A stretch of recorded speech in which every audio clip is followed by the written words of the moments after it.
The other thing you'll notice is that enzymes are important. So we go back to the yeast that's in the jar. We know we add sugar to it, it foams. The probiotic takes care of that. Helps with our craving, decreases all these miscommunications between the gut and the brain. What enzymes do is enzymes eat through the spore. So yeast is smart. It has survived millions of years because what it does when you get rid of the sugar is it goes into that hard ball and it goes into a spore. And it just lays dormant in your gut until you have sugar.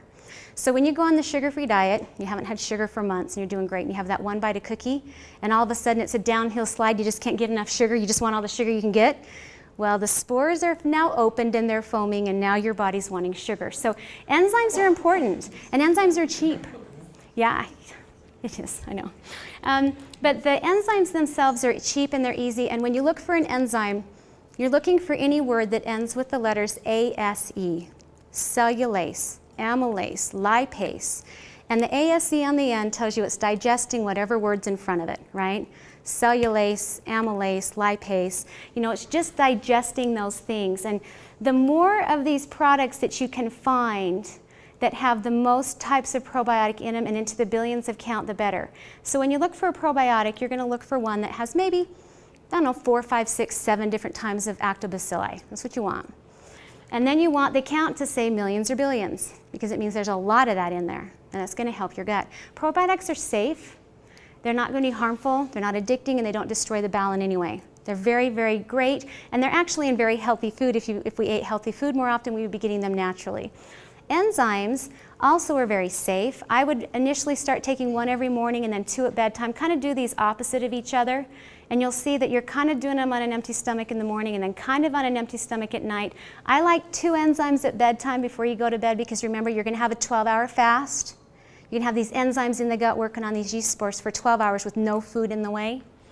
And then, you know, 1 at bedtime after that, but sometimes you can even get to where you just take this a couple times a week, or maybe not take the enzyme that often, but if you did eat a lot of sugar that week or that night, maybe you want to throw your enzymes back on board. Help break up some of that yeast that's going to go into the spore again once you go back to eating better. So these are all really great, they're really healthy. The enzymes themselves, I would try to find a brand that has multiple enzymes in them. If it just has 1 enzyme, probably not the best one for you. If you can find an ingredient that has 6 or 7 enzymes, that's better for you. So some of the brands I like on this, probiotics that I think are good, there's one called Yeast Defense. It's very great, it's a good one. Enzymes, I like Candex or Candyzyme. Those are probably the best. And I like to take these separately so I can control them, because sometimes I might want my probiotic, but sometimes I don't want my enzyme. You can get them encapsulated together, but it doesn't give you very much control over your dose or how much you're doing. So it's nice to kind of break them out and take them separately. So, colon cleanses are also important. The colon is really our link to health. I went to a conference a couple months ago and the gastroenterologists are presenting, and it's so funny to watch the specialists talk about their body part. The cardiologist, the heart's the best. The neurologist, the brain's the best. But you get the gastrointestinal doctors up there and they just love the gut, and the gut is the best, and it's everything. It's your immune system, it's your health, it's your hydration, it's your absorption, it's your energy. So they get up there and they present, and a lot of the stuff they are showing now really is showing that they're right. The gut is your link to immunity. If you have a healthy gut, you can have a healthy immune system. It's also your link to weight maintenance. It's going to be very hard to maintain a healthy weight if you have a swollen, inflamed gut. It's also important for toxin elimination. It's important for your energy. It is your major absorber. So if you have a sick gut, you're not going to absorb anything. Likely you're going to be anemic with B12 deficiencies. As we get older, even if we're super healthy, our ability to absorb vitamins decreases anyway. And so having nutritional deficiencies are almost inevitable, but we can improve that as we eat better. Food allergies are the biggest #1 cause of a lot of these problems. The other thing that's important to understand is poor digestion does have a link to cancer. It does have a link to cancer. Constipation significantly increases our risk for cancer. So when you're thinking of digestion and you're thinking of your gut and you think of constipation, cancer is a huge risk in all of that. So a healthy gut is not just going to do all these things for you positively, but it's also going to help prevent cancer for you too. So, different colon cleanses, you can buy them in these boxes again. It's not a bad way to go. They're pretty easy, but again, fiber is probably the best thing you need. And really for a good colon cleanse, just don't eat sugar, don't eat flour, take dairy out for a bit, take some raw meat out for a bit. Take some things out that we know cause a lot of inflammation. So avoiding sugar, flour, wheat, gluten, dairy, eggs, red and fatty meats for whatever period of time you want, a day, 3 days, 7 days, 3 weeks, whatever you want to do. And then introducing them back in slowly, one at a time, to see what your body wants to do with that is a good way to go. But when you take this out, you're going to substitute this with what? So now you can't have sugar, can't have flour, you can't have wheat, can't have gluten, so you can't have pasta, bread, you can't have that, pizza. Not going to have a lot of dairy, not going to have eggs or red meat. What's left? Tree bark. Very raw, very natural. Raw natural foods is left. You're going to have your fruits, you're going to have your vegetables, you're going to have your grains. You're going to have your healthier meats, you're going to have your chicken, you're going to have your fish. All of those things are really good. You take these out and you're eating very, very healthy foods. So when you add those back in, you may not need a super colon cleanse because now your bowels are going to move, and that's great. Drink a lot of water. Fiber is important. Psyllium is your best fiber. Women struggle with fiber a lot. If you take a lot of Metamucil or other fiber, sometimes the fiber that's in that doesn't work so well for us. Sometimes it binds us up worse, which is really frustrating. But psyllium is a great fiber, and our body loves psyllium. It's very natural, very natural. Your goal for elimination, believe it or not, should be 3 bowel movements a day. So if you're going once a week, you are way off. 3 times a day is what you want. It's funny you say that for once a week, because I just talked to somebody yesterday. And said it goes once a week. I said, are you nuts? Can you imagine? So how often do you see that then? Oh, all the time. I would say that's the norm. I would say I'm thrilled if my patients have bowel movements every other day. That would be fantastic. That would be a great goal to shoot for versus 7 days. But so this is a concern. So all you have to think about is what you ate, and now it sits in your gut next to that colon lining for 7 days before it's out of you. I mean, you wouldn't want that anywhere near you for 7 days, let alone inside of you. So this is something you want to shoot for. But the super colon cleanses are super great. I love the super colon cleanse. This is actually the brand name. It's called super colon cleanse. But if you look at the ingredients in it, all it is psyllium. And the way you do this is you just take 4 capsules. You can take 4 capsules 4, 5, 6 times a day. I've tried 4 capsules once a day, and that's generally pretty good. And you just take it at bedtime. You can take it with your yeast cleanses. And then you take it until you feel like your bowels are moving. And once they start moving, you're good to go. You know you've eliminated that colon. So these are things you really need to look at as we talk about cleanses. Body cleanses, so this kind of goes back to the cleanses, right? These are the other things you're going to see in your cleanses. So when you see a cleanse, you're also looking for something that promotes exercise for many reasons. Really for improving the circulation, really for exfoliation, really for getting the sweat out, cleaning out your pores, your skin. When we talk about external cleanses, you're also wanting to brush your skin daily, exfoliating, brushing your skin with a dry brush, anything like that. And then sauna use where you can sweat things out through the pores. These are all good. Sleep. Sleep is so important. Nobody sleeps anymore. So sleep, I really encourage at least 8 hours a night. It's impossible, I know. So your average, right? Find a day or 2 where you can sleep in and catch up. Don't get 5 hours of sleep every day forever. You're going to burn out. You will. It'll happen. But if you can find a day or 2 during the week where you can get yourself a couple extra hours of sleep, that'll bump up your average and it'll get you looking a little better sleep-wise. Meditation, yoga, prayer, self-visualization, whatever you want to call this, this is important. This is very important.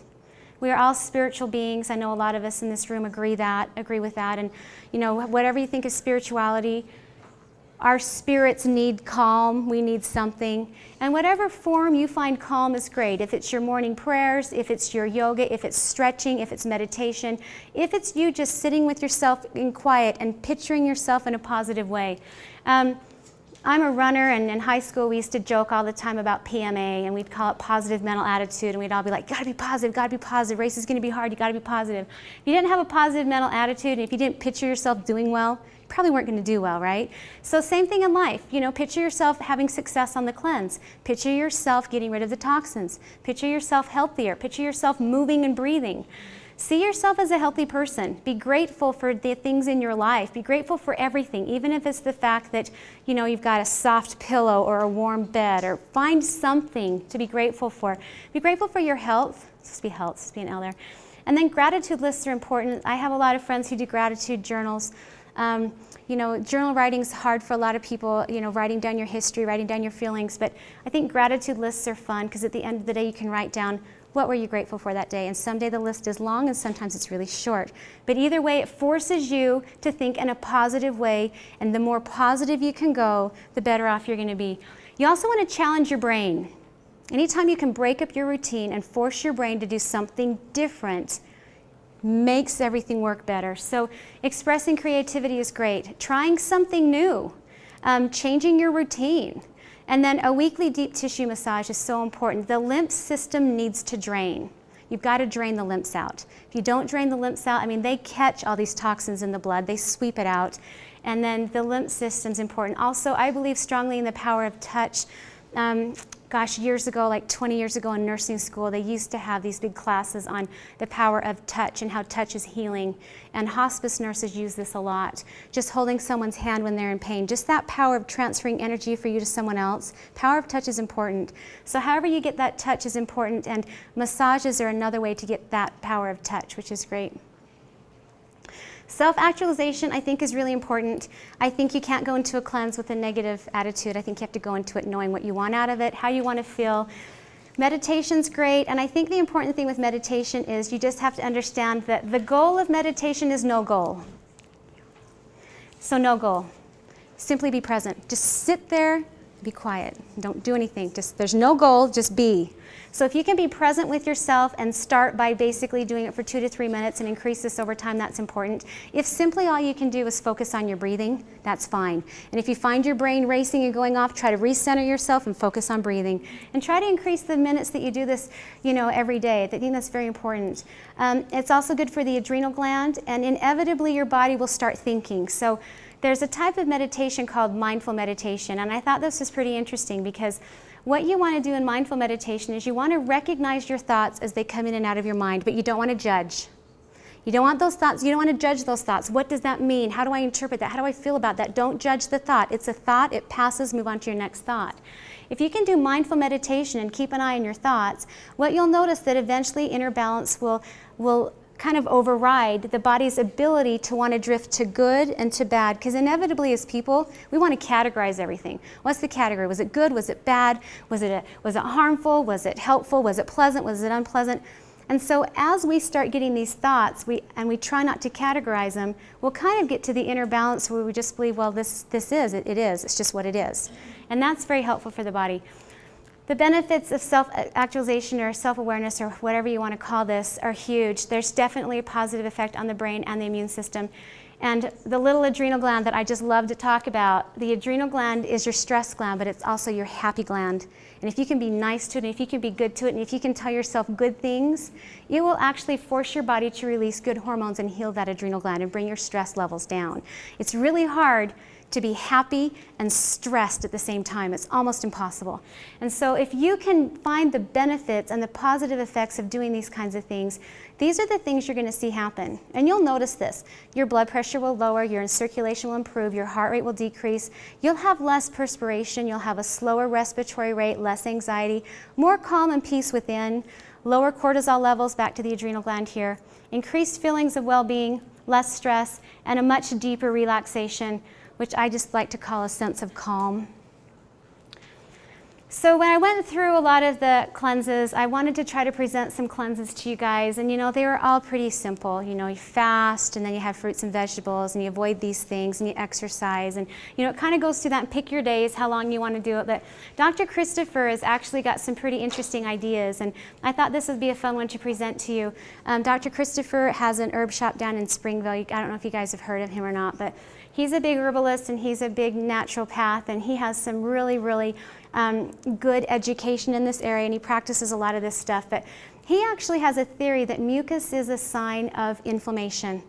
And if you can get rid of the mucus in your body, you will get rid of all the inflammation and disease in your body. And he bases this on the premise that anything you retain converts into a protein putrefaction, which then turns into toxemia and acidosis.